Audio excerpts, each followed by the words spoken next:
Welcome to federal का margin. ये है चैप्टर नंबर 2 का सबसे आखिरी लेक्चर, लेक्चर नंबर 7, जिसमें आज हम करने वाले हैं न्यूमेरिकल प्रॉब्लम्स। इसके पिछले लेक्चर्स में हमने कर लिए थे कॉम्प्रिहेंसिव क्वेश्चन, शॉर्ट क्वेश्चंस और साथ में एमसीक्यूज। अब हम करेंगे आखिरी ये वाले न्यूमेरिकल प्रॉब्लम्स। तो शुरू करने से पहले आप सबसे पहले चैनल को सब्सक्राइब कर लें। उसके अलावा अगर आप इस चैप्टर के नोट्स फ्री में चाहते हैं जो हमने बनाए थे पिछले लेक्चर्स में, और उसके अलावा बाकी सारे सब्जेक्ट्स और बाकी सारे चैप्टर्स के सबके आप नोट्स फ्री में चाहते हैं, तो अभी जो स्क्रीन पे जो व्हाट्सएप नंबर है आप हमें मैसेज कर दें। हम आपको एक ऐसे ग्रुप में डाल देंगे जहां पे हम notes, past papers, guest paper सब चीजें फ्री में दे रहे होते हैं। तो वो आप हमें मैसेज कर दें। उसके अलावा अगर आपको ट्यूशन चाहिए क्लास 9, 10, 11, 12 और कोई से भी सब्जेक्ट की, bio, physics, chemistry, English, math, computer science, जो जो स्क्रीन पे जो नंबर है उधर आप हमें मैसेज कर दें। हम आपको ट्यूशन दे सकते हैं। हमसे बच्चे जो ट्यूशन लेते हैं उनके 90% अबव ही मार्क्स आते हैं। तो अब है ना, हम लेक्चर शुरू करते हैं। सबसे पहला सवाल है यार, if the magnitude of cross product between two vectors is times 3 of square of cube root square root of 3 times the dot product. ठीक है, तो इनके बीच में एंगल निकालना है। तो यार सबसे पहले हम यहाँ पे रफ पेज पे चले जाते हैं। ये कह रहा है कि यार जो मेरा वेक्टर प्रोडक्ट है, ठीक है, वो किसके बराबर है? Square root of 3 multiply by dot product. ठीक है, यही लिखा हुआ है ना यहाँ पे। अब आप यहाँ पे जाएंगे, वेक्टर प्रोडक्ट जो है आपका, क्रॉस प्रोडक्ट वेक्टर प्रोडक्ट एक ही चीज है। ये किसके बराबर है? ये है square root of 3 multiply times, मतलब मल्टीप्लाई डॉट प्रोडक्ट। तो हमने वही चीज है ना यहाँ पे फॉर्मूला लिख लिया। यहाँ पे vector product is equal to square root of 3 times dot product. अब वेक्टर प्रोडक्ट का हमने क्या फॉर्मूला पढ़ा था यार? वेक्टर प्रोडक्ट आपका होता है ए टाइम्स बी, वो होता है मैग्नीट्यूड ऑफ ए। मैग्नीट्यूड वापसी में याद दिला रहा हूं कि ये होता है डिस्टेंस। मैग्नीट्यूड ऑफ बी वापसी distance, length of the vector, sine theta और एन। ठीक है, ये बराबर है किसके? Square root of 3 multiply by dot product. और डॉट प्रोडक्ट का फॉर्मूला क्या है यार? Square magnitude of A magnitude of B cos theta. अब इसमें से आप देखेंगे कि यार मेरे पास लेफ्ट साइड और राइट साइड दोनों पे ए है, तो यार ये कैंसिल हो जाएंगे। इधर भी बी है, ये क्योंकि दोनों साइड पे मैग्नीट्यूड्स हैं। अब यार ये जो एन देख रहे हैं आप, ये एन किसके बराबर है? 1 के बराबर है। ठीक है, तो मैं एन की जगह 1 लिख लूंगा, और 1 मल्टीप्लाई बाय एक ही चीज होती है। तो हमारा जो अब आ रहा है ना एक्सप्रेशन यहाँ पे, ये आ रहा है sine theta is equal to square root of 3। अभी जो कॉस थीटा है, ये मैं है ना दूसरी साइड पे वहां पे डिवाइड कर देता हूँ, तो sine theta upon cos theta हो जाता है। ठीक है, तो ये कॉस थीटा इस साइड पे आ गया और डिवाइड हो गया। तो sine theta upon cos theta किसके बराबर है? Square root of 3।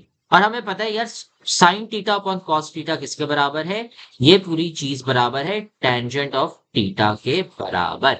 बहुत आसान था। ठीक है, अब थीटा हम निकालेंगे, वो tangent inverse of square root of 3 होगा। इसका आंसर होगा फिर 60 डिग्रीज। तो यार ये जो एंगल जो हमें निकालने के लिए बोला था ना इस सवाल में, इसका आंसर है 60 डिग्रीज। ठीक है, ये हमने वर्किंग कर ली इसकी। फिर आते हैं दूसरे सवाल में। A force is acting on a body making an angle of 30 degree with the horizontal. The horizontal component of the force is 20 Newton, find the force. अब यार ये क्या कह रहा है कि हमें है ना सबसे पहले एक फोर्स दी गई है। ठीक है, वो फोर्स कौन सी है? वो एंगल एंगल जो है ना 30 डिग्री का बना रही है। तो यार एक फोर्स बना देते हैं हम यहाँ पे, और वो हॉरिजॉन्टल जो है ना, हॉरिजॉन्टल में एक अलग कलर से बना देता है यहाँ पे। ये आपका हॉरिजॉन्टल हो गया। ये हॉरिजॉन्टल से कितना डिग्री बना रहा है आपका? सिर्फ 30 डिग्री। तो ये 30 डिग्री हो गया यहाँ पे आपका थीटा। फिर यार ये कह रहा है द हॉरिजॉन्टल कंपोनेंट जो है, ये जो है आपकी चीज, यहाँ पे जो फोर्स है ये 20 न्यूटन के बराबर है। अब हमें निकालना है ये फोर्स, इसको मैं एक्स दे देता हूं। ठीक है, हमें क्या निकालना है? इसका मैग्नीट्यूड निकालना है एक्स।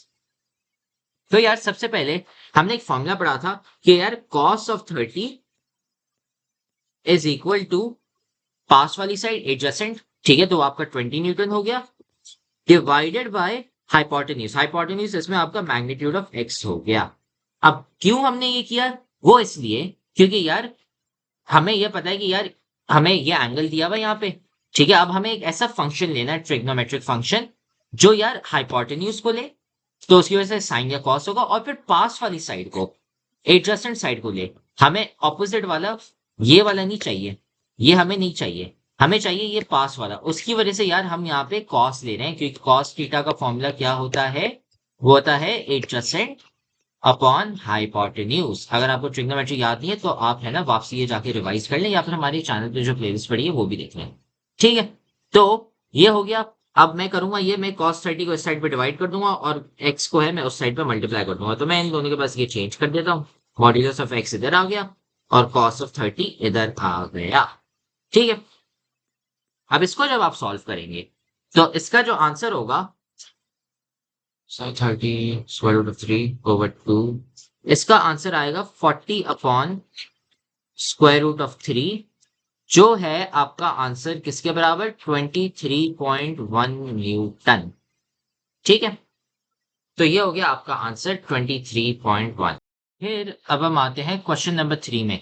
क्वेश्चन नंबर 3 में यार ये लिखा हुआ है, a vector having a magnitude of 5.5 makes 10 degree with the X axis and vector R with magnitude 4.3 makes 80 degree with the x axis. What is the magnitude of their dot and cross products? तो बहुत simple है। क्या simple है यार, ये देखें, पहले सब एक हम इस पहले वेक्टर के लिए बनाएंगे और दूसरा हम इस वेक्टर के लिए बनाएंगे। अच्छा, तो इसको है ना एक साथ बनाते हैं। तो सबसे पहले यार ये हमने यहाँ पे एक्स एक्सेस आपकी बना दी यहाँ पे। ठीक है, अब इधर से क्या होगा यार, एक वेक्टर आपका है वो 10 डिग्री पे जा रहा है यहाँ पे, तो ये 10 डिग्री हो गया। फिर एक और वेक्टर है वो 80 डिग्री बना रहा है ऐसे यूं। ठीक है, और इसका क्या मैग्नीट्यूड है, इसका है 4.3। ठीक है, और ये हो गया यहाँ पे 80। ठीक है, अगर ये पूरा 80 डिग्री बना रहा है और आपको पता है कि यार ये वाला पार्ट 10 डिग्री है, तो मुझे पता है कि ये वाला जो पार्ट है, ये छोटा वाला पार्ट, ये बड़ा वाला पार्ट है यहाँ पे, ये कितना होगा फिर 70 डिग्री, क्योंकि 70 + 10 कितना 80 डिग्री होता है इसलिए।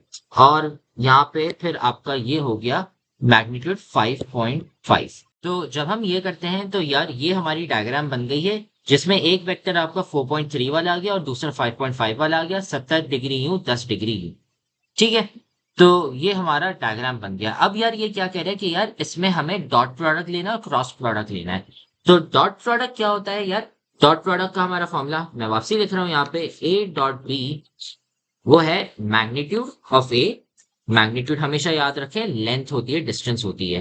ठीक है, मैग्नीट्यूड ऑफ बी के साथ मल्टीप्लाई करेंगे और फिर कॉस ऑफ थीटा हम लेंगे। अब इस केस में यार सबसे पहले आपका ए क्या है, ए हम ले लेते हैं 4.3। फिर उसके बाद बी क्या है आपका, बी आपका ये हो गया 5.5, तो मल्टीप्लाई बाय 5.5। और फिर कॉस थीटा है क्या है यार, जो एंगल जो इन दोनों वेक्टर्स हैं, ये जो हमने वेक्टर लिए हैं ना ये दो, इन दोनों के बीच में एंगल कौन सा है 70, तो हम लेंगे फिर कॉस ऑफ 70। फिर अब हम इसको सॉल्व करेंगे, 4.3 multiply by 5.5 multiply by cos of 70। इसको जब आप सॉल्व करेंगे आपके पास जो आंसर आएगा वो है 8.1। ठीक है, ये आ गया आपका आंसर 8.1, यह हो गया आपका डॉट प्रोडक्ट। फिर आते हैं क्रॉस प्रोडक्ट में। क्रॉस प्रोडक्ट तो मतलब अब याद हो जाना चाहिए, इतना आसान हो गया, अब तो 3 दफा किया है।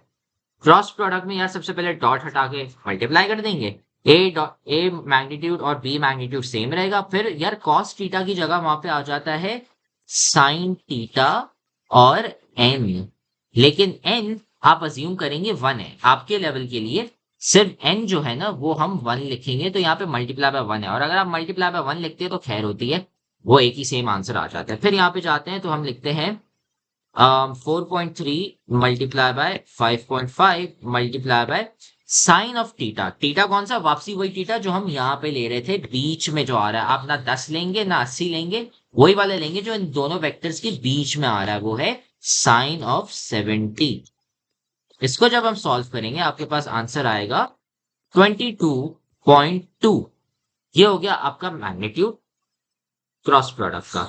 अब हम आते हैं आखिरी सवाल में, the magnitude of dot and cross product of two vectors are 6 square root 3 and 6 respectively, find the angle between them. तो यार ये कह रहा है कि ये जो आपका डॉट प्रोडक्ट है वो है 6 स्क्वायर रूट 3 के बराबर, और जो आपका क्रॉस प्रोडक्ट है वो है 6 के बराबर। तो सबसे पहले क्रॉस प्रोडक्ट का फॉर्मूला लिख लेते हैं यार, a टाइम्स b वो किसके बराबर है, magnitude of a magnitude of b sign theta और फिर एन, और एन मैंने बोला था आप उसको 1 अज्यूम करेंगे तो ये हट गया यहाँ से। ठीक है, इसलिए हटा है क्योंकि 1 है। अभी फिलहाल आपके लेवल के लिए सिर्फ आपको ये पता होना चाहिए कि यार एन 1 होता है, बाद में जाके एन की बहुत सारी वैल्यूज हो सकती है, लेकिन अभी फिलहाल आपके लेवल के लिए एन क्या होगा, 1।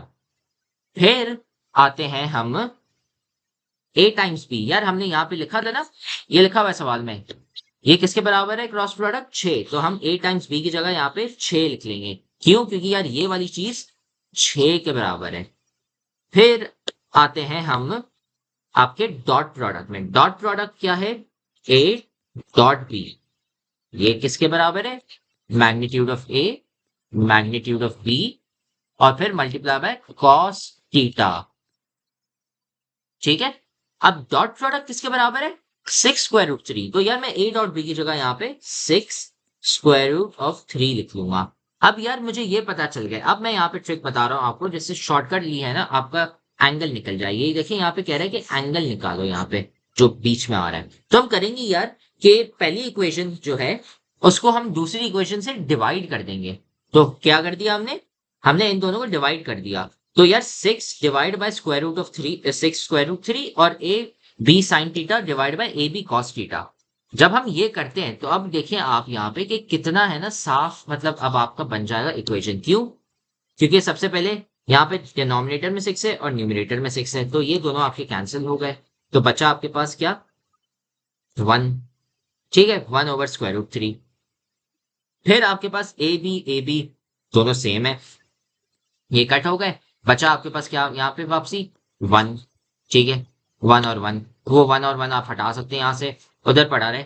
और sine theta upon cos theta, ये किसके बराबर होता है, टेंजेंट टीटा। ये याद होना चाहिए आपको, ये बहुत जरूरी है। तो यहाँ पे आपका जो फाइनल जो आंसर आ जाता है ना, वो आ जाता है टेंजेंट टीटा। टेंजेंट टीटा किसके बराबर है, 1/√3। पहले कितना गन था और अब क्या आंसर आ गया, tangent theta is equal to square root of 3। हमें टीटा निकालना है तो theta is equal to tangent inverse of 1/√3। इसको जब आप सॉल्व करेंगे तो आंसर आपके पास आएगा 30 डिग्री। ठीक है, तो आपका जो फाइनल आंसर है वो हो गया 30 डिग्रीज। ठीक है, तो ये हो गया फाइनल आंसर आपका क्वेश्चन 4 का, और इससे हमारा लेक्चर खत्म हो जाता है चैप्टर नंबर 2। अगर आपको कुछ समझ नहीं आया तो आप लेक्चर्स वापसी देख लें, या फिर आप यूट्यूब पे कमेंट कर लें, या फिर आप हमें व्हाट्सएप पे मैसेज कर लें, हम आपको समझा देंगे। उसके अलावा अगर आप चैनल सब्सक्राइब कर लें, वीडियो को लाइक कर लें तो बहुत मेहरबानी होगी। उसके अलावा अगर आपको नोट्स चाहिए क्लास 9, 10, 11, 12 और कोई से भी सब्जेक्ट के, bio, physics, chemistry, English, math, computer science, तो आपको सारे नोट्स फ्री में मिल जाएंगे। बस आप काम करें, जो व्हाट्सएप नंबर आपकी स्क्रीन पे आया हुआ है उधर आप मैसेज कर दें, हम आपको एक ग्रुप में डाल देंगे जहाँ पे हम नोट्स, पास पेपर, गेस्ट पेपर सब चीजें फ्री में भेज रहे होते हैं। उसके अलावा अगर आप ट्यूशन चाहते हैं class 9, 10, 11, 12 bio, physics, chemistry, English, math, computer science, कोई सा भी सब्जेक्ट, कोई सी भी क्लास बोले, हम आपको ट्यूशन दे देंगे। जो बच्चे हमसे ट्यूशन लेते हैं उनके हमेशा 90% एंड मोर ही मार्क्स आते हैं।